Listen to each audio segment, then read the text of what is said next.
He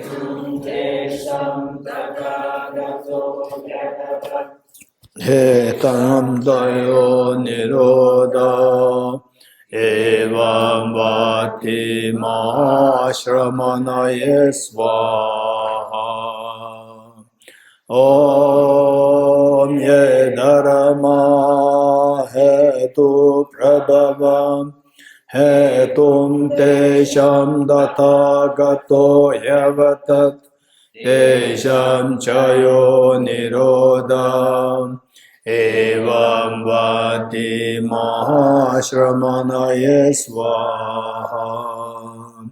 Om ye dharma hetu prabhavam hetum tesham nathagato yavatat tesham chayo nirodha evam vati mahashramanaye svaha.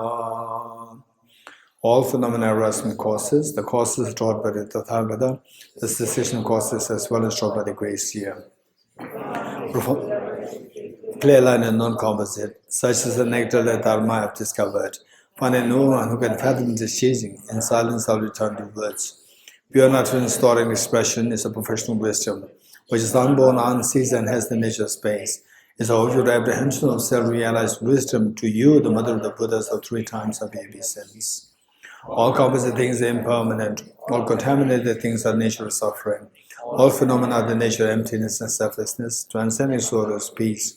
The Guru is the Buddha, the Guru is the Dharma, likewise the Guru is the Sangha, the Guru is the source of everything wholesome. I go for refuge in the Guru. By the sound of the vibrant drum of Dharma, you liberate all beings of miseries. I beseech you to kindly remain and give teachings until the end of the expense of billions of eons.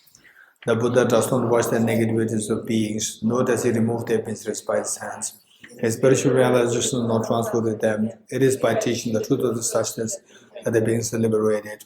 With folded hands, I beseech the Buddhas of all directions to shine light of Dharma for all bewildered mysteries glow. If you are attached to this life, you are not a spiritual practitioner. If you are attached to samsara, you have no renunciation. If you are attached to your own self-interest, you have no bodhicitta. If there is grasping, you do not have the view.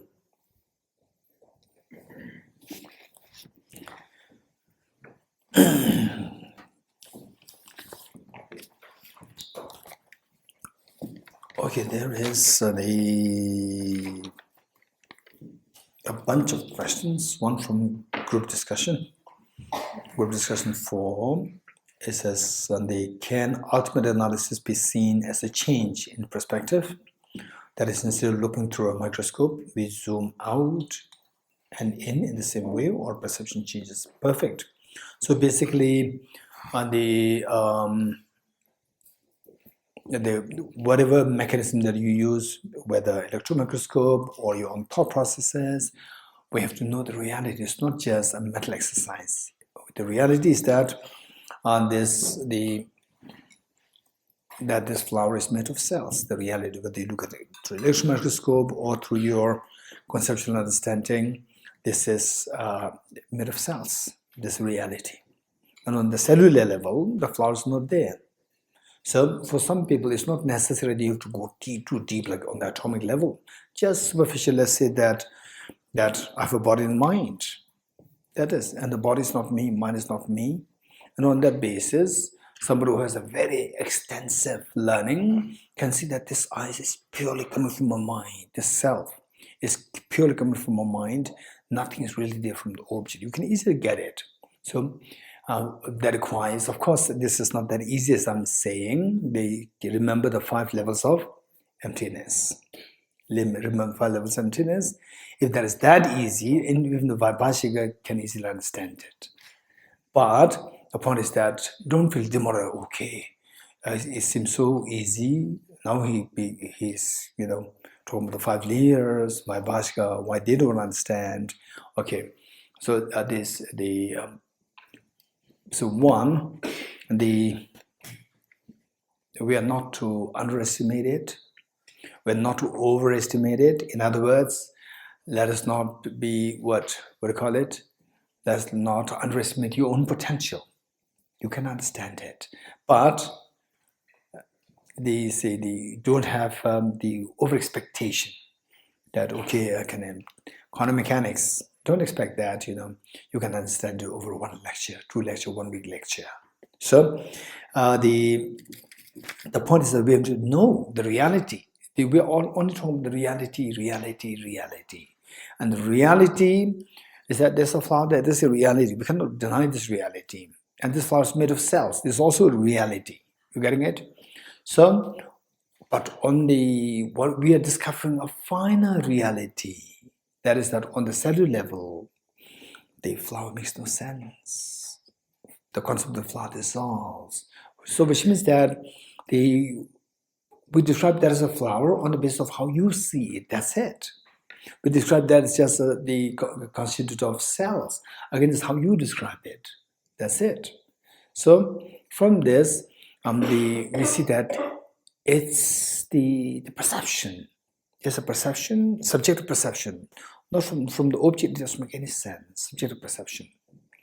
So if you can understand this through whatever means, for example, like say taking the electron microscope or without using it, if you can understand that, yes, things, for example, on the subtle level, the object disappears. And in fact, zooming in, zooming out, this is also what we are very familiar with. Zooming in, zooming out. Zooming in, the overall picture disappears. Zooming out, the overall picture comes into play. So what is that? It's just a pure perception. So I told you, if you remove the perception, so what is there? Don't forget this.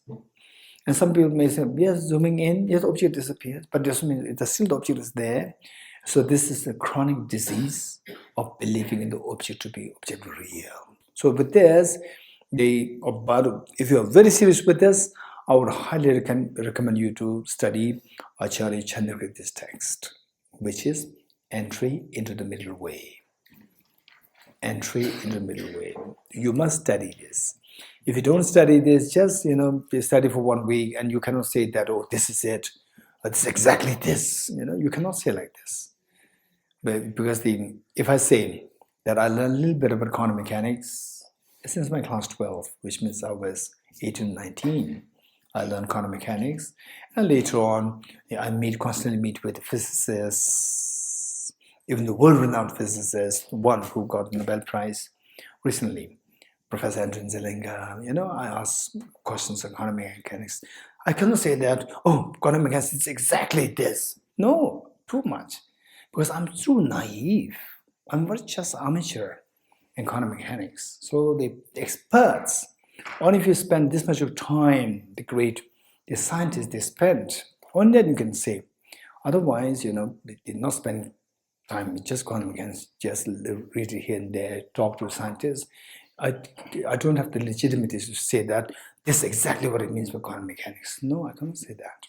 Likewise, studying Buddhist philosophy of emptiness just for 1 week, you can this exactly like this. You can say this. If this is what you think, this stops you from exploring deeper. You thought that this is it, and then you will not explore deeper. Then you are deprived of the deeper realities. Okay, so this text will be very helpful, but this text, don't expect you to understand this simply by reading the book. You must have to study this with the help of a living teacher. What is that? The text. Entry in the Middle Way by Acharya Chandrakirti. You have to study separately. Okay. And then difference between the second and third essential. This is not that difficult. The second one is where, let's say, the flower, you see that it's just made of the parts, atoms, and the parts intrinsically not one with the parts. The flower not being intrinsically meaning from the object. From the object, the parts are not to be seen as the flower, right? You go too close to the object, you see the atoms. And these parts, the atoms are the parts, they're not to be identified as the flower. You agree or not agree? So if you agree, so from the object, intrinsic has a connotation from the object, objectively. From the object, you see that the atoms or the parts cannot be identified as the flower. This is the meaning of the parts cannot From the object, meaning intrinsically not. From the object, intrinsically, it is not the flower. Atoms are not the flower. From the object, atoms are not the flower. From the object, atoms are not to be identified as the flower. From the object, atoms are not to be identified as one with the flower. Which means it's not the flower, as simple as that. You got it? Then, if the atoms are not the flower, then what is the next option? Something different from the atom, right? Different from the atom. Two options. Either the atom should be a flower or something different from the atom. If they're different from the atom, then remove the atoms. What is left? Nothing is there. So the flower is not, from the object, you don't see a flower different from the atoms also. From the object, intrinsically, from the object, the flower is not to be identified as different from the atoms. Remove the atoms, there's no flower. So don't. Okay.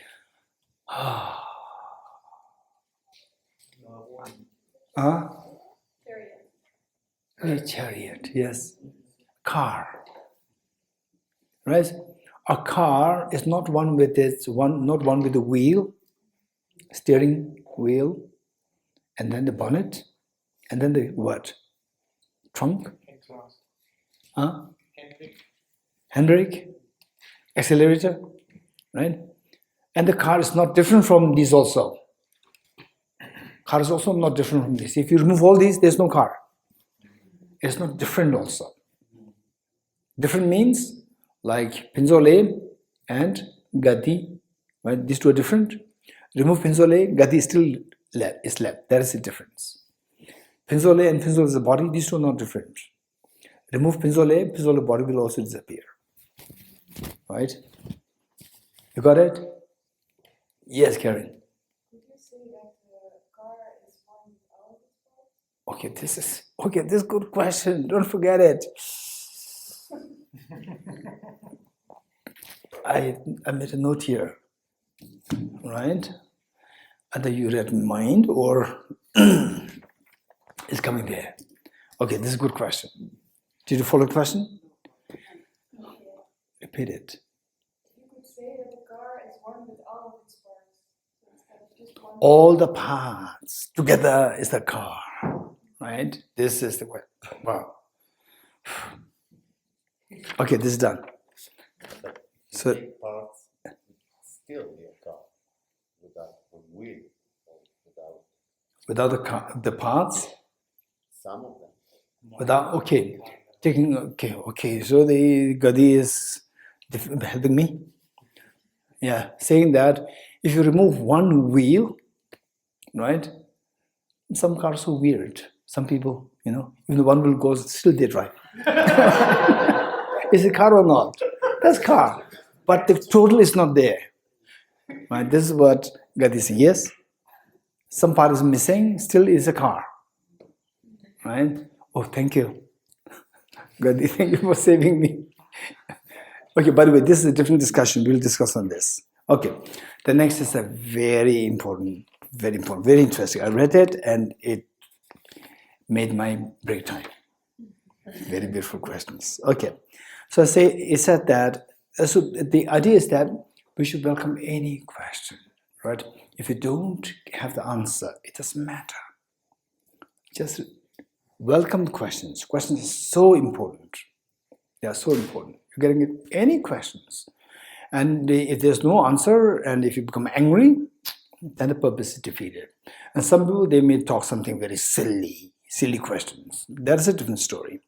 Whereas if the questions are very good, if you don't have the answer, right, at least accept the question and think more on these questions. This is so important. So, in other words, what I'm encouraging is don't follow blindly. Some people may talk very sophisticated concepts, but there's a hidden blind spot there. And if you're not trained as logician, you may be able to identify. Even they don't identify these blind spots. And they think that they are talking something very profound. And many people say, wow, that's amazing. There's nothing wow there. Because you don't understand, they don't understand it. So the thing is that you have to welcome questions. So any, particularly the brilliant questions, you must welcome them and then take them as food for thoughts. This is so important. This is how we have to go. In other words, don't follow blindly. You getting it? This is the point. Okay. So what is said here is that the major proof provided in the teaching, this teaching, for having no objective existence was composed of two parts. One, the proximity, which means go closer to the object. Objective nature is revealed more truly the closer you are to the object. This is what is taught here. As you grow closer to the object, you see the objective reality more closely. Then part two, atomic similarity is all a bunch of atoms, meaning sameness of atomic on the atomic level shows object does not exist from the object. So he says object does not exist. This is not the true. Object does not exist objectively. Object still exists. Let's not forget it. So there are arguments that seem to refute both these points. So the second one is not accepted. It's your speculation. These are arguments that seem to refute both these points. Can you please address them? Number one, argument one. Distant view could be more true rather than going closer. Distant view can be more true than what you see from the nearby. Distant view could be more true. A better view is sometimes achieved by more distance rather than proximity to the object. Example. Okay, let's see. Example. So this is a very precise way of say coming up with arguments. You put forth the question, give examples. Things become very clear, and then they will be resolved easily. Example: social phenomena like group dynamics. One cannot understand group dynamics by watching a single person. That's true. For example, football. Playing football, it's not only the Messi. If Messi alone, he cannot score that good. There should be somebody giving him the ball, right? So there should be other people there. So with this, you could just look at Messi. You cannot judge the whole thing. There's a whole dynamic there. Football is not one person's play. It's a 12. How many people should be there required for one team? 12? 11. Okay. So which means, okay. So one cannot understand group dynamics by watching a single person or isoken. One need to stay at the level of the group to understand this phenomenon. Number one. Number two, counting stars. By aiming a telescope too close to the star, one cannot count the stars. Okay. Saying the closest view is the most objective view of the object is like playing peekaboo. What is that? Hiding. Huh? Like kids, you hide yourself. Okay, peekaboo on a molecular level. So I don't understand this. Okay, I have to play this. I have to play peekaboo.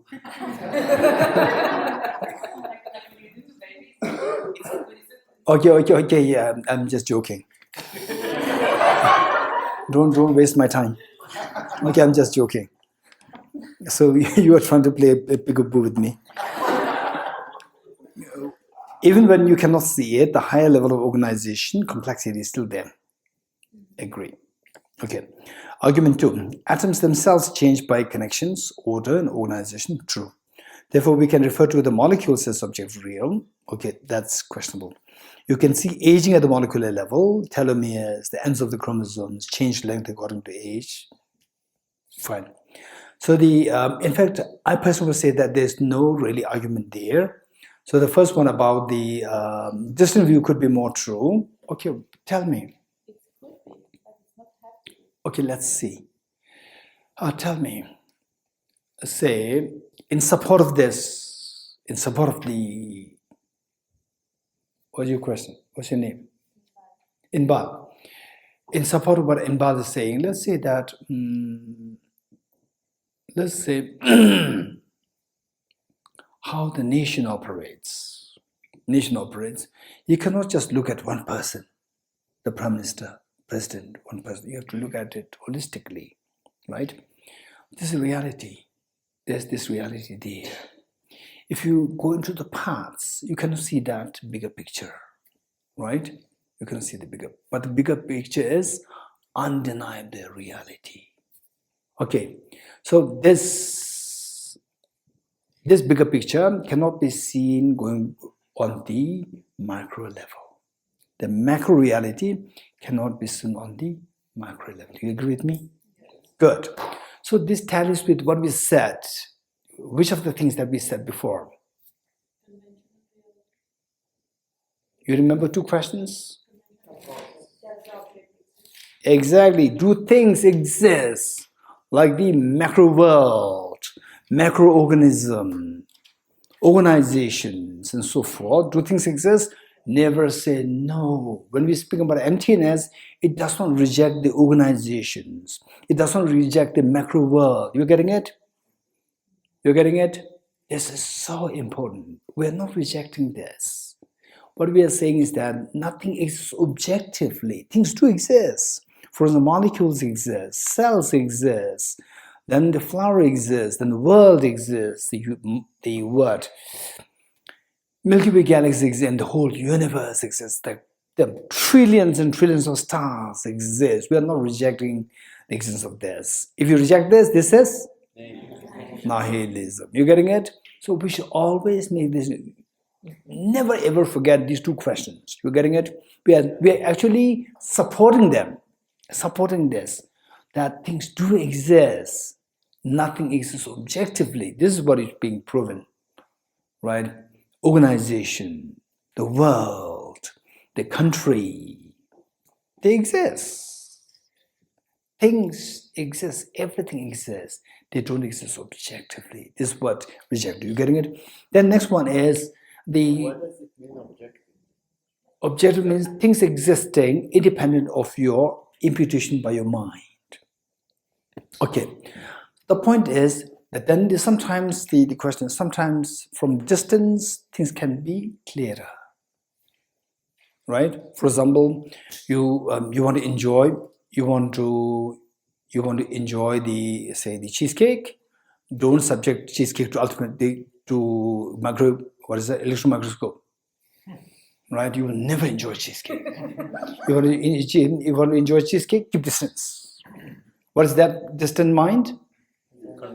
Conventional analysis. Don't reject conventional analysis. You're getting it? Conventional analysis is so important. So which means that, distance view is not rejected. This is so important. This is known as conventional analysis. It doesn't mean that, conventional analysis cannot see things. Conventional analysis does see things. It sees things. What is that object seen by the conventional analysis? Hey.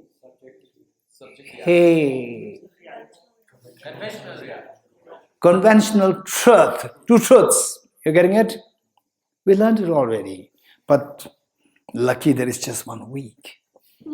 If it's like 5 years, and then after studying 5 years, and if you say the same thing, then you've been penalty. Tara, you have a question? Yeah, so can I talk about a question my group had? Or Which one? Group 4?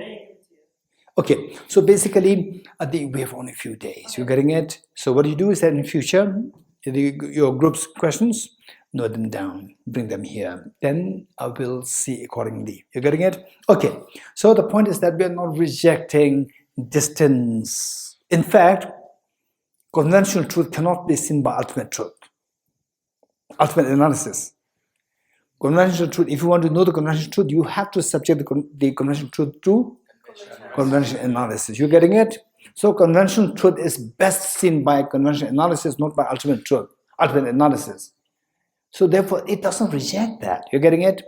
So there are things which can be seen so clearly by the conventional analysis. There are things which are seen so clearly by the ultimate analysis. You're getting it? There are things which are very clearly seen by conventional analysis, which the ultimate analysis cannot see. For example, the flower. Flower cannot seen by the ultimate analysis. Yeah, and the flower is not rejected also.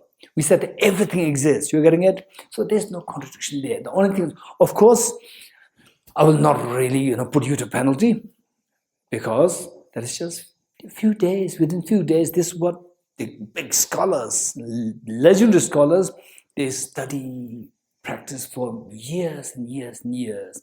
And I can't expect you to be able to correlate everything ABCD like this right here. I can't expect that from you. So even your attempt, your questions, they're so precious. I can't, my eyes are so blurry today. I cannot see so well. Yeah, even this what is, forget about far away, even the near one I cannot see. Yeah. Okay, that's it. So, okay, the next part. Now the important thing that I'll have to discuss with you is, let's say that the okay. Now what we do is that we will, okay, let us sit properly and let's do a little bit of meditation emptiness, right?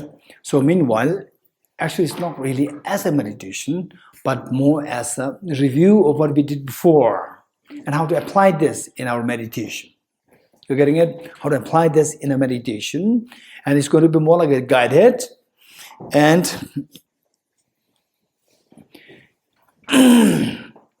to be very honest, within a short span of time, just how many days? 4 days. Within 4 days, you have learned a lot. And did you know why? How this happened? How come that you learned so much within 4 days? These are not easy concepts. It's because if I'm teaching you unilaterally, where there's no interaction happening, you will almost like 50-60% of the people will leave this spot. But you do not leave. Why? Because your mind is constantly very active. Usually these complicated topics when you teach, the mind, when you don't understand something, your mind tends to shut down. And then you don't understand anything. You getting it? Okay. So whereas there's interaction happening, your mind is constantly active. So you are getting something.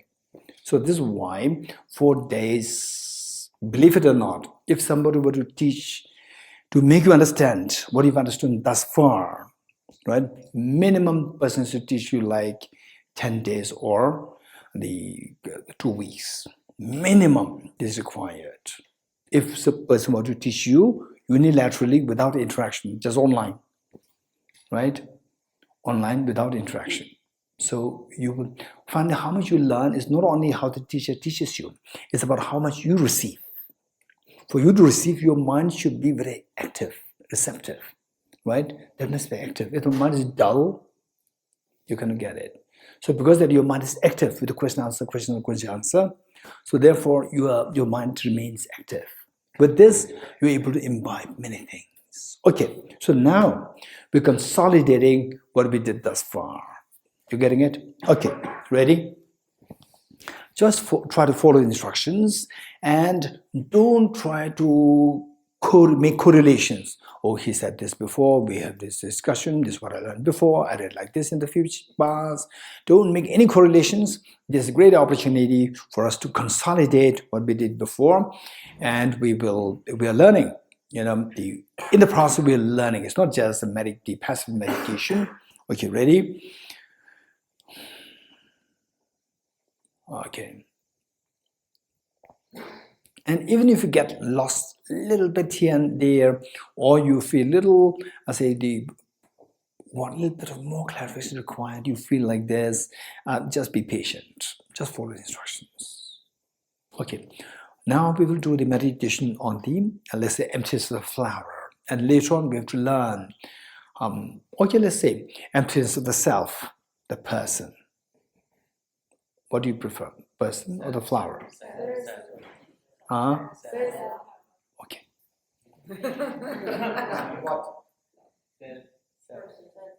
Okay. How many of you will go for the emptiness of flower resents? 1, 2, 3, 4. Okay, the self resents. Emptiness of self? Okay, more. Okay, let's go for the emptiness of self. Right? So when I say self, I mean the empirical self. You're getting it? So some traditions, they talk about self, which is divine and so forth. This is not what I'm talking about. I'm talking about, for example, Dorji, who came from Delhi. Dorji, who doesn't want suffering and who feels cold, shivers, right? I'm feeling cold, that Dorji. That's the self that I'm talking about, who is directly relevant to your feelings. I don't want suffering, I want happiness. That's self. I'm not talking about any transcendental self, whatever. You getting it? So don't confuse. Okay. So this self that I'm talking about, and other traditions, they're talking on higher level of self and so forth. I'm not rejecting that also. What I'm saying is that the self, the empirical self, which is relevant to your seeking fearlessness and to your seeking infinite happiness, the one who seeks that self. Okay, I'm sick, I'm not happy today, I'm very happy today, I learned something, I'm confused today, that I. This is what I'm talking about. So this self, it exists, but it does not exist objectively. This is what I'm trying to prove. I'm not trying to disprove anything of the other versions of self which other traditions talk about. Okay, this empirical self. The way in the manner in which you talk about the emptiness of the flower. Okay, ready? Think of the self, yourself. How does this person who you identified as a self appear to you? As objectively real, or like a dream your mind is creating it? Of course, objectively real. Okay, so this appearance and your belief in this appearance that it does exist as objectively real, this is known as self-grasping ignorance of the person. This is at the core of all our miseries. Okay. This self, how do we know that this self does not exist? This empirical self doesn't exist objectively the way it appears to my mind. If it does exist objectively, remember what Arya-Nagarjuna said. Arya-Nagarjuna, revered as the second Buddha. If the mirage were to be water, why not those close by the mirage see water? Likewise, if this self were to exist objectively, why don't I see the self as I go closer to this object? Okay, now let's go closer to the object, not to look for the self, but to look for the objective self. The self is there. It is undeniably there. We're looking for the objective self because this self-grasping ignorance believes this self to be objectively real. Okay, by going closer to the object, what we end up, this mind which goes closer to the object is technically referred to as ultimate analysis. Subjecting the self to ultimate analysis, we see a thin layer of the skin. Of course, this is not me. We're interested to find what this objective self is. So whatever is not the objective self, whatever is not the self, simply ignore this. And the thin layer of the skin, of course, is not me. Behind that, the fatty tissues, of course, that's not me. Behind that is the muscles, cartilages. Behind that, the whole skeleton, the heart, the lungs, the liver, pancreas, stomach, intestine, gallbladder. None of these solid parts is a cell. The whole skeleton, which appears so scary to look at, even that also is not a cell. Okay, all these solid parts constitute the element of earth. In other words, the element of earth is not this cell, not to be identified as intrinsically as a cell. Okay, what is left? Element of water, 4 liters of blood, which is pumped in and out by the heart to different parts of the body. Of course, that is not me. I don't travel through the blood vessels. This is not me. Element of fire, 2006 joules of energy. Of course, that is not me. Element of air, 4.6 liters of air, which our lungs breathe in and out. Of course, that is not me. Element of space, 99.99% of our body is space. Even that is also not me.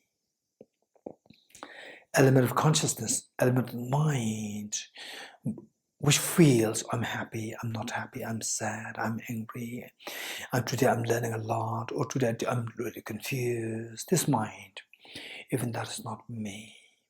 People can see me People cannot see my mind. And also that this mind does not have a gender.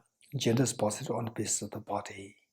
So therefore this self, which I identified as Dorji, is not this mind.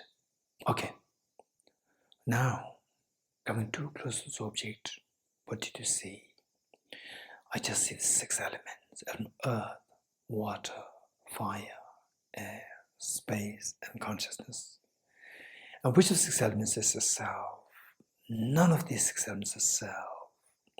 If you are really sure of this, then you have come too close to the object with the ultimate analysis, and you see the 6 elements. And none of these 6 elements is self. If you're very sure of that, there's none of these 6 elements is what is seen through the ultimate analysis, not to be the self. This is not to be one with the self. Not to be the self is the meaning of not to be one with the self, and not to be one with the self from the object, not objectively one with the self, not intrinsically one with the self. Okay, in other words, with this in the ultimate analysis, when you see that these 6 elements, none of this is self, you got this second essential. Emptiness of this self being intrinsically one with its parts. What you got. Now, coming too close to this object with the help of ultimate analysis, if the parts, 6 elements, are not to be seen as a self, see if the self still exists as object real, as different from these 6 elements. Removing these 6 elements as what is there as a different from the 6 elements, there's nothing that's the self after removing the 6 elements. There's nothing as a self different from the 6 elements. Stay in this experience for a while. This is the meaning of the third essential, emptiness of the self being intrinsically different from its parts. Okay. Now these are 2 only options for the self to exist objectively, and both the options are ruled out. So from the object, now you have come too close to the object with the ultimate analysis. Where is the self now from the object? Where is the self? Nowhere to be seen. If you are 100% sure of this, you have discerned what is known as the pervasion, that anything which is empty of being intrinsic one and intrinsic different from the parts entails emptiness of the object of existence. In other words, you get that, say, if the parts of the self different from the parts of the self, and that's the ultimate analysis, the self does not exist objectively. Okay, with this understanding, my question to you is, where is the self from the object now? In the ultimate analysis, where is the self? There's nowhere to be there.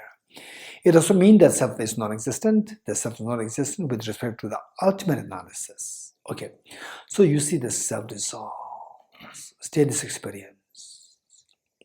The same self which you earlier saw by the ultimate conventional analysis, with the same self when looked at through the ultimate analysis, the self dissolves. So the same self has so many isolates.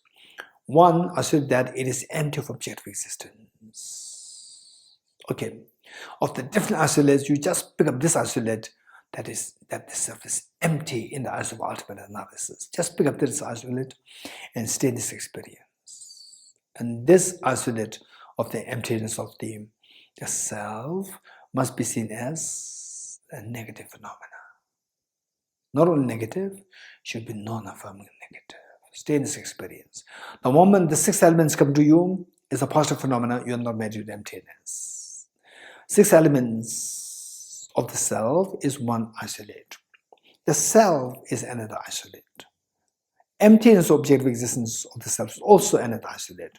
That the self is dependent on the causal conditions, also another isolate. Of these so many innumerable isolates, you pick up only this particular isolate, which is a non-affirming negative, where the self dissolves in the experience of the ultimate analysis. Stay in this experience for a while. The moment the 6 elements come to you, again your mind is shifted from the ultimate analysis to the conventional analysis. Conventional analysis with respect to the atoms. So when you see the atoms, there's not ultimate analysis. If it is not ultimate analysis, you are not seeing the ultimate truth. You are not seeing the emptiness. So the moment it shifts to the seeing the atoms, remember that your mind is shifted from ultimate analysis to conventional analysis. Again, you have to go back to the ultimate analysis. This is where this non-affirming negative, the emptiness of the self, or in terms of objective existence of the self, in the form of non-affirming, is extremely difficult to be sustained in your experience. It just comes to your mind, split of a second, and instantly it disappears, and a positive phenomenon come, or affirming negative can come. If any of these two things come, you are not meditating emptiness. So how to go back to this non-affirming negative of the emptiness of objective existence? Again, you ask the question, what I'm seeing the 6 elements. Where is the self? Atoms to be identified as intrinsically one with the self? No.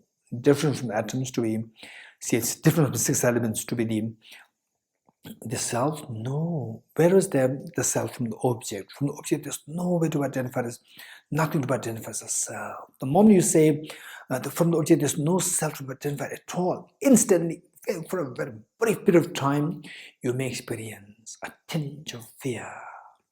In some cases, a tinge of a tickling sensations can happen. In some cases, goosebumps can come to your body. In some cases, extremely tranquil feeling can come to your mind. If these indications do come, you're very fortunate. If not, don't worry. Just continue to go for more extensive studies, more reflection, and eventually these things will come. This is the way, when the manner in which you can be, where your miseries will dissolve. Okay, wow, that's amazing. An experience, so where in the 6 elements, where's the self? None of 6 elements is self. Different from 6 elements, nobody be seen as a self. Now you've come too close with the ultimate analysis, where's the self? And as with ultimate analysis, self is nobody be seen, it dissolves, it's not there.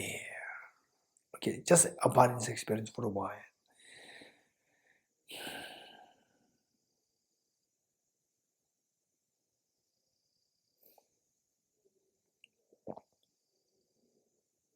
There's non-affirming negative.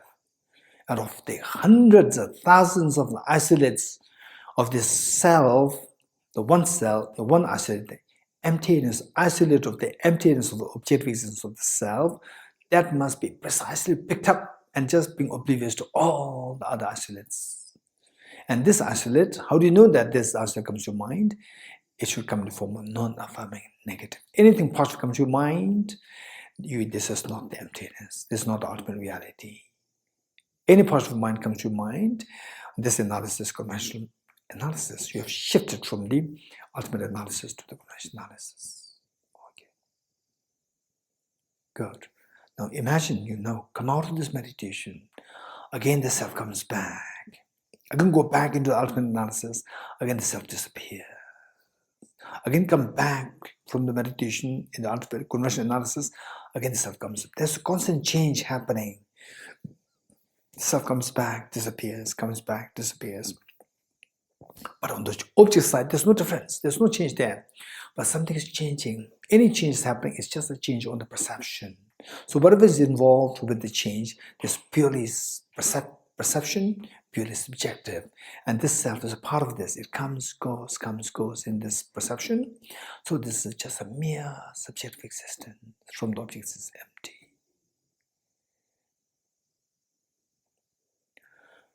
Okay, slowly come out. Come out with this practice. Come out with the meditation. Come out. Okay.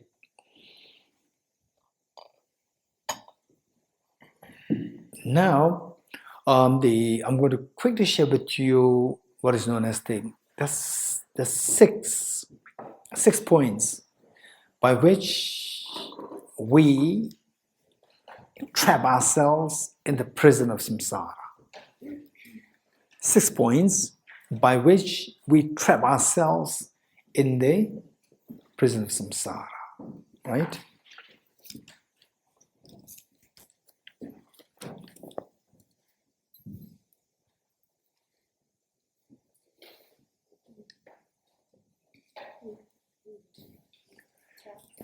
We are trapped in the prison of samsara. Okay. How many of you are in samsara ever since? How many of you are in samsara? Get you in nirvana? Okay. So, those of you think that you're in samsara, where's the nirvana then? Hey, where's the nirvana? We're in samsara, right? Where's nirvana? Raise hands, raise hands, raise hands. Yes, Tara, where's nirvana? Within samsara, where? In America? In you, there's a nirvana. Where? In your glass or where? Then where's nirvana? Where's samsara? Samsara, no Buddha there. I just one is different.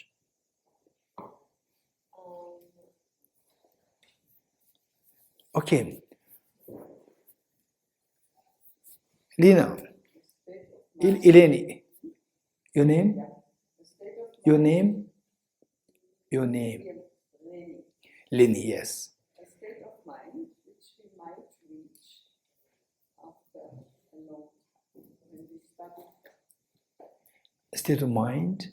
which we have not reached now, but which we might reach after studying properly for a long time and do a lot of exercise. Wonderful. So, which means that nirvana, is it in Tushita or is outside Tushita? Huh? Anyone? In the mind of the people that gets the Okay, in the mind of the people. gets to nirvana. Okay. But some people they say that yes.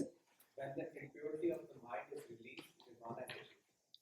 So the nirvana is it with us or not? It exists within the mind. No, is it with us or not? So purity is not gone. Listen. Always try to articulate your concepts. You getting it? And it doesn't mean that, oh no, right? So I cannot articulate. No, even the articulation also we can learn.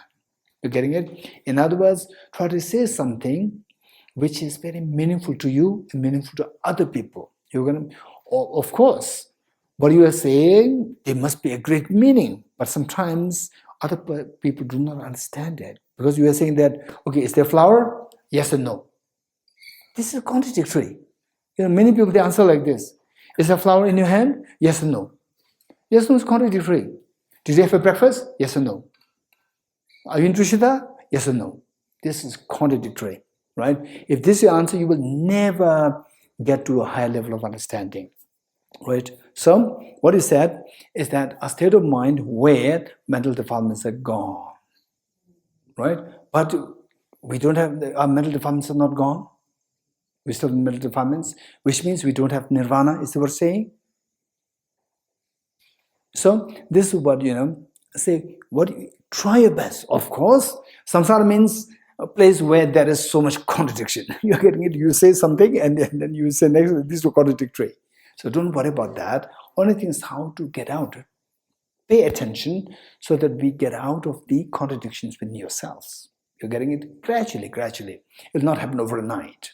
Okay, let me give you, because I don't have much time now. This afternoon, I'm thinking of doing the Bodhicitta.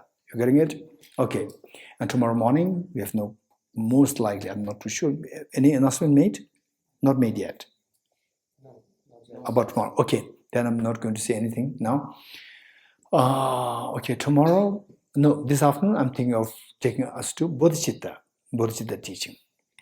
So for this, you find that many of the very standard texts where there's a mention of the samsara and nirvana as same. And many people just mimic this and say that samsara and nirvana are same. We have nirvana, right? Many standard texts are there. What does it mean by that? Don't take things too literally. For example, say we read Heart Sutra, it says form is empty, right? Empty means non-existent. Form exists. It doesn't mean that. It's a different connotation. You're getting it? So we have to know the context. Don't just take things so literally. Don't take things so at the face value. You're getting it? So they say we have to know the context so well. If you know the context so well, then you will find joy within you, really great joy. Okay. So what is meant by samsara nirvana is one? Right? Huh? How? Okay, let's see. Do you think so? How these two one?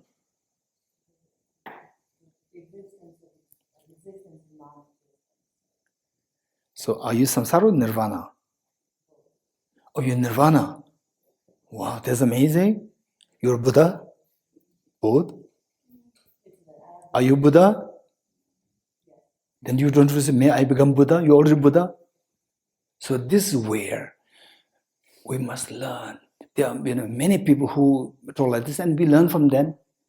We learn to talk like this, right? There are so many contradictions there. Always what I suggest is that whatever you say, make sure that it makes sense to you. Are you Buddha? If you're Buddha, you don't eat food.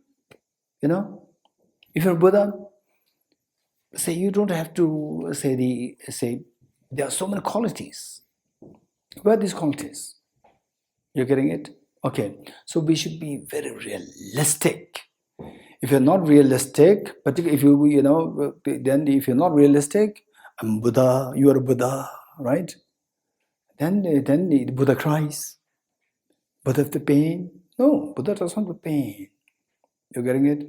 So what is meant by samsara nirvana is one? This is what I'm going to explain. It should make sense. You get it? It just don't say the same. In other words, finally it's your choice. You want to articulate, not articulate, send something, talk something nonsense, talk something meaningful, it's up to the individual. Whereas if you want something good things for you, then good things can happen only through talk, thinking sensibly. You're getting it? Okay, so what is meant by the two things as one? This question. How many want to know this? Raise hands. How many want to know this? No, raise hands. Good. Okay, I'm going to share with you. Let's say that Venerable Kunpen Lam, the main caretaker of Tushita today, that she is going to take us to Mount Kailash. Mount Kailash, beautiful mountain, and some people review that as a sacred place, and some people it's just a tourist site. It doesn't matter. It's a beautiful place. And Mount Kailash, so she warns us that this Mount Kailash is so beautiful, but it's covered by snow. It's a huge, massive snow mountain. And you can have a glare problem. Glare problem meaning? Huh? Glare problem meaning? Glare from Hey. the snow when the sun reflects on that. So what's the problem? You can't see properly. Okay, your eyes can be affected. It can burn your eyes. You're getting it? The glare problem. So, Venerable Kumbela, they asked us to buy some goggles to protect from the glare, right? And there are two goggle shops. One goggle shop, the goggles, very refined goggles. And the other was very crude goggles. The goggles, even the glass, they are not, it's murky, low quality goggles, murky. And the other one's crystal clear goggles. Say group A and group B, right? So say, okay, which is group A, group B, I don't know, right? So group A, you got the goggles from high quality goggle shop. And the other got the low quality goggles. Okay, let's say 30 plus, they got the high quality goggles. 30 plus. And the 30 and below. All right, 30 and below. Because the 30 people, they get confused usually. So where are we now, up or down, right? So 30 and below, they unluckily, they got the low quality goggles, So both of them go there, and then the 30 plus, wow, spectacular. Spick and span clean. Wow, that's amazing. And then the group B, 30 and below, they go, what is this? It's a very dirty, right? Dirty Mount Kailash. And you're 30 below? What's your name? Okay, Yuval. Yuval said that Yuval is more sympathetic. She said, okay, so let's do one thing. We'll start a project. Clean Kailash project. She starts a project, right? To clean this. And then others say, what are you doing? Yuval, right? You don't have to clean it. It's so clean, right? What's the difference? Anyone? Tenzala, tell me. Hey. Yes, how you look at it. If you look at through a dirty lens, you're bound to see it dirty. You look at a clean lens, the Mount Kailash is so clean. You're getting it? So the same Mount Kailash seen by the dirty lens is samsara. Same Mount Kailash seen with a clean lens is nirvana. You getting it? Is it the same mountain or different mountains? Same mountain is how you perceive it. The same mountain is very clean to some people, is very dirty for some other people. You getting it? So the same mountain, the isolate. Now look, isolate, you have learned this, isolated entities. The isolate of the purity of the Mount Kailash in the eyes of the clear goggles, that is nirvana. The isolate of the dirty Mount Kailash seen in the eyes of the dirty goggles is known as samsara. You're getting? It's the same entity, same object there. You're getting it? This is meaning. It's not that we are one. I'm Buddha. I'm sentient being. No, this is not a meaning. You're getting it? This is a meaning. So this means so profound. Let me say the isolate of the purity of the Mount Kailash as seen by the clean lens, seen through the clean lens, that is nirvana. Let me repeat it. Isolate of the purity of Mount Kailash as seen through the clean lens is known as nirvana. Isolate of the dirty Mount Kailash as seen through the dirty lens is known as samsara. And these two are the same object. Same object, therefore these two are said to be the same thing. The samsara, nirvana, same. It doesn't mean the samsara is nirvana, nirvana, samsara. These two are entity-wise the same in that context. Okay. Which one? The second. Second one. The isolate of the dirty Mount Kailash as seen through the dirty lens is samsara.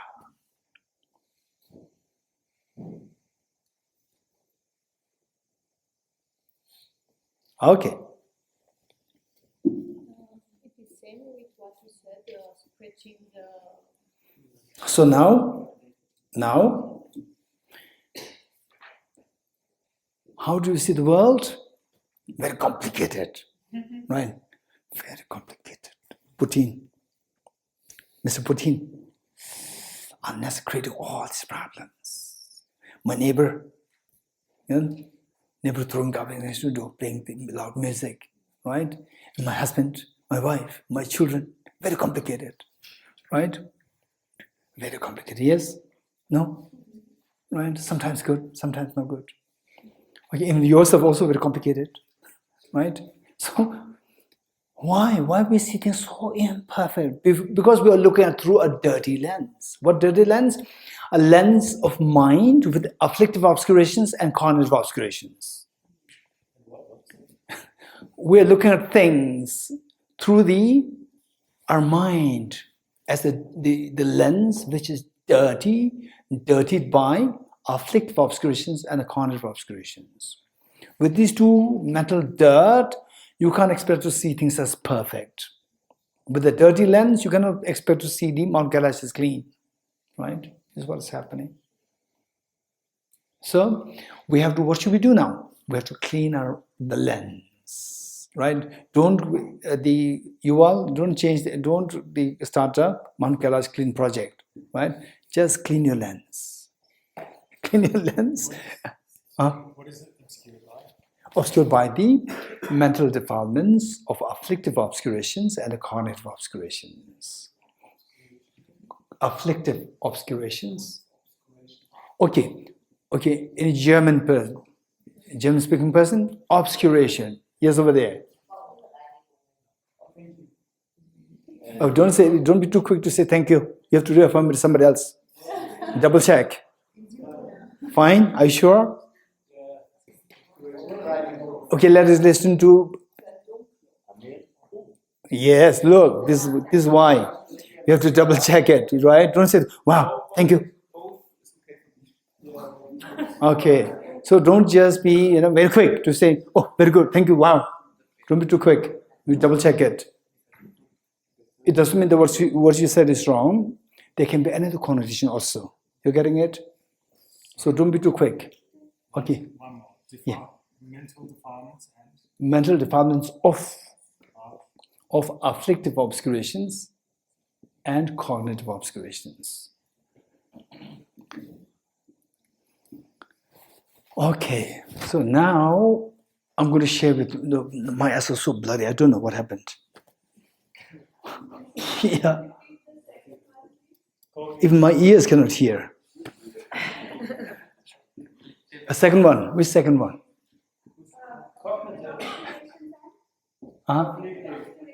And cognitive obscurations. Afflictive obscurations and cognitive obscurations. These are the mental defilements which make us see things as imperfect. You're getting it? I'm sure that there are many questions. We say that if your mind is removed from all these mental defilements, then Buddhism will change or not? Right? You ask these questions. Right? Okay. So don't worry about these things. First, let me continue. Okay. Now, how we are trapped in samsara. Right? So in this connection, I ask you, are we in samsara nirvana? You all said in samsara. Then I said, where's nirvana? You're getting it? So in this connection, I was explaining how samsara and nirvana is described as the same entity. Right? Don't never ever say that samsara is nirvana and never samsara. Don't ever say this. And if you want to say this, but at least don't say that this is taught by Geshe Dorji Damdul. You're getting it? At least, this is my request to you. Otherwise, you can say anything. Samsara, nirvana, nirvana, samsara, I'm nirvana. But when you take the ecstasy, what is that? What is that? What is that? Ecstasy, yeah. Right? You take this, then you say, I'm samsara, I'm nirvana. Right? So then it's different. Otherwise, if you want to be sensible, never ever say that samsara is nirvana, nirvana is samsara. You're getting it? Never ever say this. And never ever say that, is this flower? Yes, no. Never ever say this. This is a very bad habit. This will stop you from growing. You're getting, be sensible in your talk. Okay. So with this, let me share with you 6 points how we are trapped in samsara. Okay. I will share this with example. Right? Okay. First we go to bed, we lie down, put your head on the pillow, and then you fall asleep. You fall asleep, and then you start to dream. You agree with me or not? There's nothing ambiguity is exotic there. This is the reality. Any sensible person will say yes. You start to dream. You getting it? Okay. Do you know how the dream occurs? Mechanism of dreaming? Do you know that? You don't know that?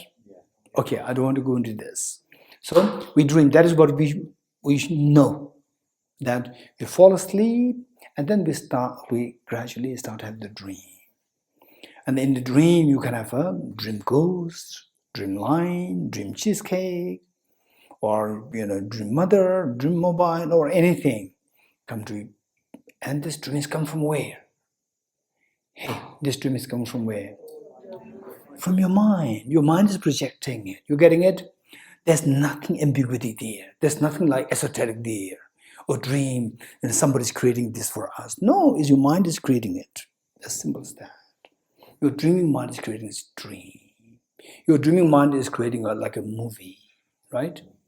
By the way, how many of you have seen movie in a movie theater? Raise hands. How many of you have seen movie in a movie theater? How many have not seen movie in a movie theater?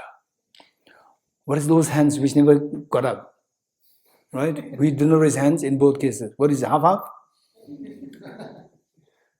Okay, tell me, how many have seen movie in a movie theater? Okay, imagine that you are watching a movie here, and where's the movie coming from? Hey, some people, their movie coming from there, here. Right? That's interesting. Movie coming from here. So wherever you go, you have the movie. Right? No, don't say that. Please don't say this. Right? At least when you go out, and if at all you want to say this, don't say that. Who taught you this? The movie is coming from here. Dorji Damdul taught me. Don't say this, right? Otherwise you can say this. Movie is coming from where? Projector. Projector. Where's the projector? Behind you. You're getting it? Lost, not forget it. Okay. The movie, where's the movie? On the screen or on the projector? Movie that you're watching is on the screen, but the movie is not from the screen, it's from the projector. You getting it? Movie is on the screen, not from the screen. You getting it? The flower is object, not from the object. You getting it? The movie is on the screen, but not from the screen. If not from the screen, where is it from? Projector. Where's the projector? Not on the screen, it's behind you. You getting it?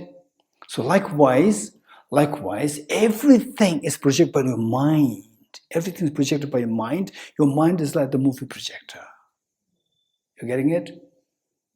The object is there, but the object doesn't exist objectively. It is projected by your mind, projector. Your mind is projector. And this projector, in a way, is very bad. In a way, is very effective. It never stops. The movie projector in a movie theater, if it stops for a few seconds, what happens to the movie? The movie stops. The movie stops. Whereas this projector of your mind, it never stopped since time immemorial till now. It never stopped. It's so busy all the time. Good people, bad people, cheesecake, no cheesecake, cold weather, hot weather. Now we have to go now, right?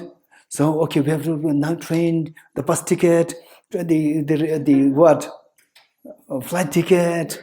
Oh, now I'm receiving a call. I'm not allowed to keep a mobile here, right? I have an urgent call. All the 24/7. 24/7. Those who are already 30 years, for the last 30 years you have been projecting this month. And those who are already like me, 50 plus, for the 50 plus they never start. This is the most effective projector. Unfortunately, this projection is one which creates problem for us. How? Let me share with you. The dream that you have, the dream of the cheesecake, dream of a ghost chasing you. So this dream, where does it come from? From the mind. Your mind is the projector of this dream. Yes, no? Yes. Good. Okay, now, step one. That your mind projects the dream, number one. Let's say the dream ghost. By the way, how many of you have dreamt of dream ghost? Raise hands. How many have dreamt of ghost? Raise hands. How many have never had the dream of ghost? Raise hands. Okay, how many had nightmare in your life? Raise hands. How many never had nightmare in your life? Raise hands. Okay, good. Everybody had it. Which means, let's say that this nightmare, is there anybody who likes to share with us what kind of nightmare you had? Is there anybody who likes to share with us? Yes, Ms. Jola? I can share. It's a recurring nightmare for me.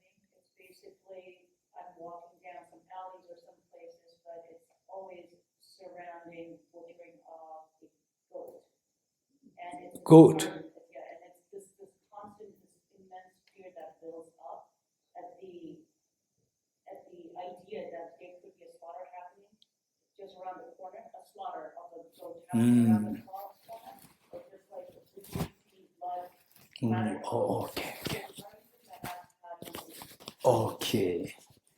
Okay. Anyone else who likes to share with us?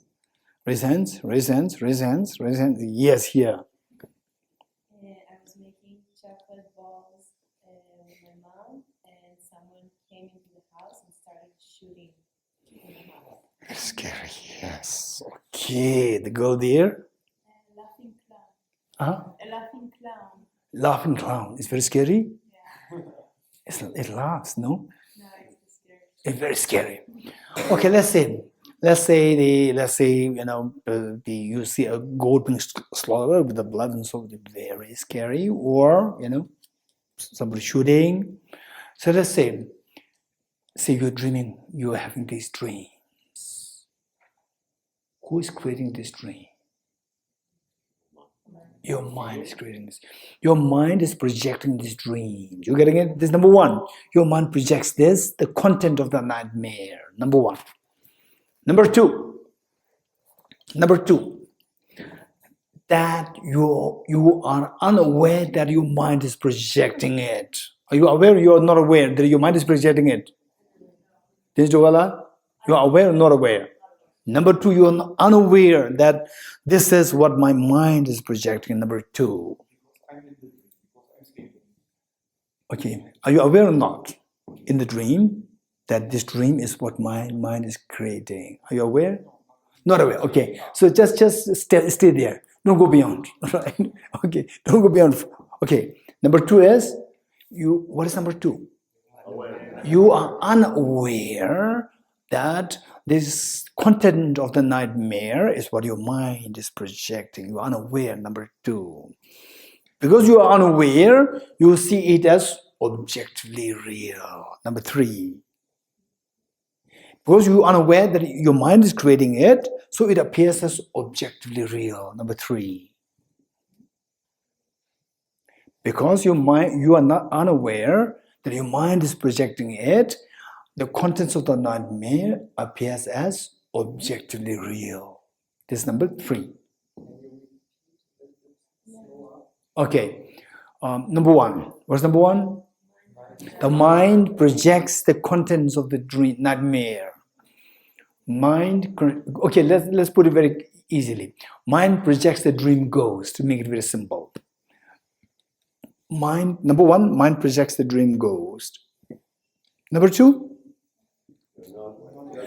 that you are unaware that your mind is projecting the dream ghost. Number two. Number three, because of that, because you are unaware, you see the dream ghost as objectively real. Number three.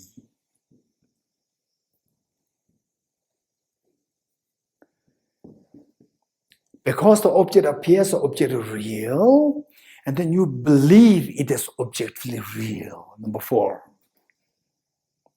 One, the object appears objectively real, and then you believe that it exists objectively real. Number four. Number four, you believe that the dream ghost is objectively real. This is number four. You believe that the dream ghost is objectively real. But if things doesn't seem real. Okay, for the time, let's say that you dreamt a dream ghost and you thought it's real and it creates fear in you. So just take that example. And other examples we'll discuss later. Right? Okay. Which number we did? 4. Number 4. Okay. What is number 4? You believe that the dream is not the dream. You believe the dream ghost is real. You have to make it dramatic. Right? The dream, you believe the dream ghost is real.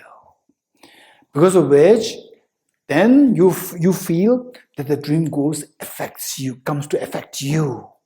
It's scaring you, chasing you, right? The dream ghost, you see the dream ghost is affecting you, coming to scare you, coming to harm you. So it's the same as 4. No. Number four is you believe that the dream ghost is real. Because of this belief, then the dream ghost, you see the dream ghost is coming to harm you. This is number 5. Dream ghost, you believe, now the dream ghost comes to harm you, affect you, then what do? You react, right? You react. React meaning either you run away or you fight with the dream ghosts. You react, right? Okay. If you're done, let me know.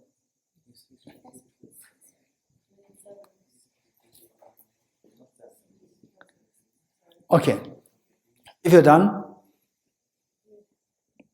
by the way, tell me, how many of you have, in the dream, you start to run away when you, say, had a dream of a dream ghost chasing you, or a lion chasing you, and so forth, or a thief chasing you, and so forth? How many ran? Okay. Now, we do a little bit of the exercise.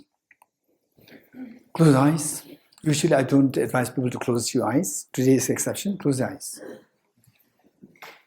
Close the eyes. Okay. Now, imagine, visualize a lion coming to chase you. Visualize a lion coming to chase you.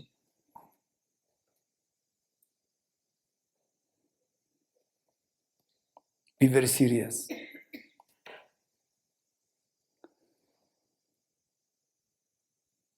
Okay, now open your eyes and look at me. But you are not running. In the dream you try to run. Right? You are not running. Why are you not running? We don't believe it. Huh? We don't believe it. We know we are meant. You are not believing it? Yeah, because we know that our mind projects. You are aware that it is mind projection, Tilok? Same, you are aware. Okay, look. This is the difference. You're getting it? When you're aware that your mind is projecting it, you are not scared. When you see it as that your mind is not creating, it's from the object, it's the lion chasing you, then there's a fear. You're getting it? Okay. This is how we are trapped in samsara. What is samsara? Samsara is misery. Like the fear the dream ghost creates to you. The fear, this misery, this samsara.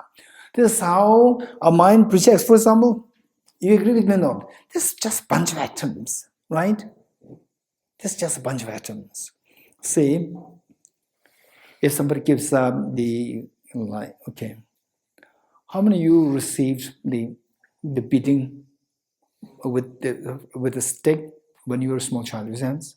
Stick, scale, whatever. How many of you received some beating, small beating or big beating, whatever?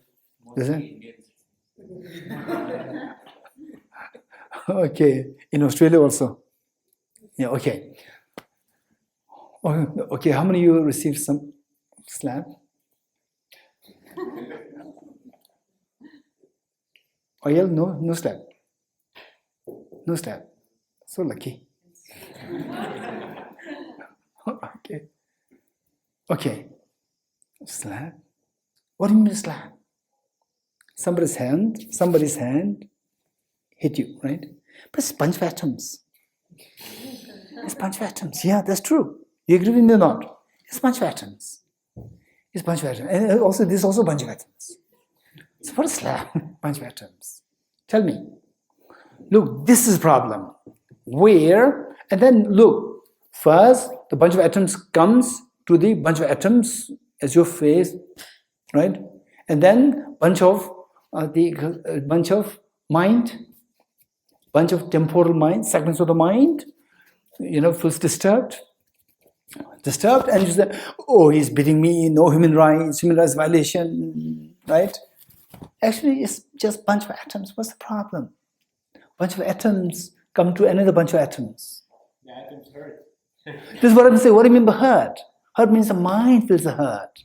You're getting it? What is this mind? So which Ashwin asked last time, even this mind is empty of objective reality. It's just your projection. You're getting it? It doesn't mean the hurt is not there. Mind is not there. Hurt is there. Mind is there as long as you are in the dream. Right? As long as you're in the dream, don't say that, oh, this tiger is just dream. Don't say this. It can mull you up, right? In the dream. So in which case, to be totally free from the dream contents, what should you do? Wake up. You're getting it? So therefore, this is how we think, that what's the problem? I have so much problem. How many had problems in your life? Problems. Raise hands. No problem. No problem of not problem free. Yeah. Problem free, where your mind, the mind hangs free. Right? Is that a problem or not? The mind hangs. Huh? Be very honest. Right? Okay. So let's say that, what's the problem? Tell me, what's the problem? Any problem? Raise hands. Be very honest. Okay, let's say not enough money. What's the problem if you don't have enough money? Okay, let's be very realistic. You're getting it? Let's not make joke. Let us be very realistic. Not enough money is a problem. How do you agree with me, Resents? I agree with Rats. Right? I agree. Okay, how many agree with me? Not enough money is a problem, Resents. Okay, now tell me, why not enough money is a problem? Yeah. How? Ability to choose. No. Be very specific. Give some very specific things so that we'll understand. Okay, this is how it is. Problem is actually, so money, no money, has this issue. This issue takes to this issue. Issue B. Issue B takes to then finally hurt. The pain. I don't want this. That is for example, let's say, no money, right? Okay, let's say, no money, no house. Or I don't have to clean the house now. I don't have to clean the house, right? Okay, and I don't have a house. I don't have to clean the house. I don't have to keep the maids to clean the house, right? And what? No security. No security. I don't have to put security, right? So but the no money, the no food. Oh, no food, then I don't have to cook, right? I'm free from cooking. Anyway, say with no money, all what we call as a problem. Say no food, then I don't have to cook. I don't have to go into all this work to go for groceries, buy and so forth. So, but then the hunger is there. So instead of hunger, when there's no food, if there's a bliss coming in you, let me repeat it. What's the problem? Finally, it comes to hunger, right? Okay, yes, that if I don't do work, that's very good. I don't do cook, it's very good if somebody provides me the food. If there's nobody, somebody providing food, what's the problem? Then I have the hunger. You're getting it? Either have to cook it, but either I have to cook it myself or buy it. Somebody provide me. Without which, if I remain the empty stomach, that's the pain of hunger. I cannot bear it. That's the problem. You're getting it? So the problem, no money, is related to your pain.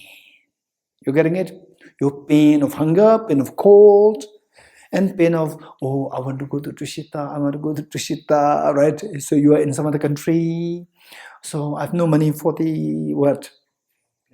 Plane, aeroplane, right? Okay. So I want to go to Tushita. Then they say you have the pain of missing Tushita.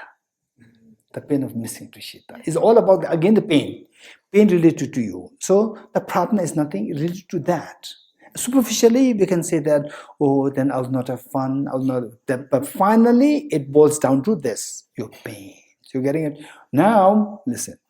Now, say with the remaining hungry, if there's a bliss coming in you, instead of pain, if there's a bliss coming in you, would you be happy to not have money, not have food, or with food? Without food is much better because you have a bliss. You're getting it? Now the point is that it's all related to the pains. You're getting it? Somehow. We talk about even the money is also the piece of paper, and even the food is also a bunch of atoms, and the stomach, which takes the food, is also a bunch of atoms. But then finally, okay, these are atoms, but there's a real pain there. What is pain?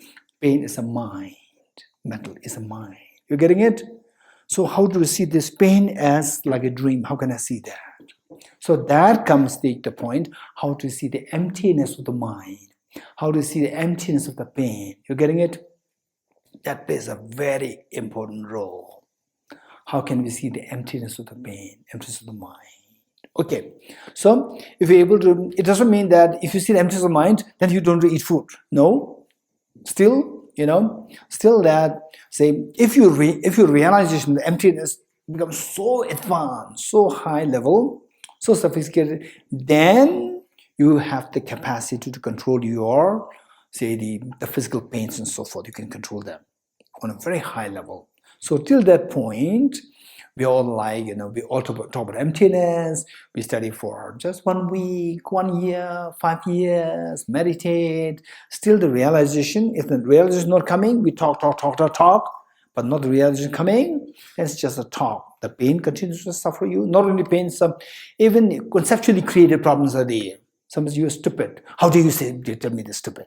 What's there? If somebody tells you stupid, not stupid, what's the problem? Right? But the real pain is pain. That's different. Hunger, pain of hunger. Somebody slaps you, right? Somebody imprisons, shackles you, put you in the cold, put you in heat. These are real pains. But somebody says, you're a stupid guy. And then you don't have sleep. He said, I'm stupid. These are all conceptually created problems, pains. You're getting it? So this can easily be fixed. Whereas the physical pains, these are something that we need to, so one, to see the emptiness of this, it doesn't mean that by meditating emptiness, your physical pain will be gone. Mental pain easily can be gone by thinking of emptiness. Mental pain can easily be gone. But physical pain, we cannot get rid of them simply by meditating emptiness. But when you realize the emptiness becomes very powerful, although you may not get to very high level like gade, para samadhi. So these levels, if you reach these levels, then you have no, and that too on the Bodhisattva path, not the other paths. With the Bodhisattva path, on the Bodhisattva path with the power of the Bodhicitta and the power of the wisdom of emptiness together, when you reach the gade, para gade, the third level, then you have no physical pain, you have no mental pain. When you reach that level, right? Okay, so the point is that this meditation on so just see to reform the 6 points, how we are trapped in the samsara, how we are trapped in the prison of your own mind. You're getting it? You react, that is karma, and the result is what? Karma's result is suffering. How? You remember? We learned something? We learned, not learned.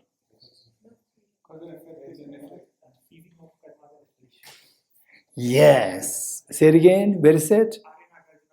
Did we do that? Ceasing of karma's afflictions is nirvana. Karma's afflictions arise from the conceptualization of inappropriate attention, which in turn arises from the elaboration of self-grasping ignorance. This elaboration ceases through the wisdom of emptiness. We learned it or we did not learn it? We heard it somewhere. Right? We learned it. Where is it? It's here in this book. In I think 3 different spots is in this book. This book is so precious. You're getting it? You will not find this book in the market. You will not find this book in the Amazon. You're getting it? It's so precious. It's the working of the last 14, 15 years of so many people's hand involved. You're getting it? It's so precious. Keep it with you. Okay. So where is it? It is in several sections. It is started there. Oh, it's already 1 o'clock. Huh?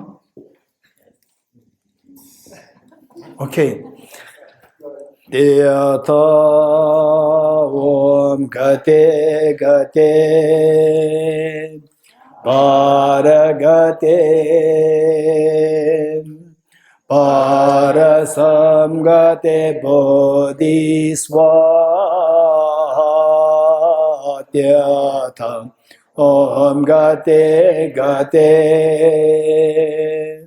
paragate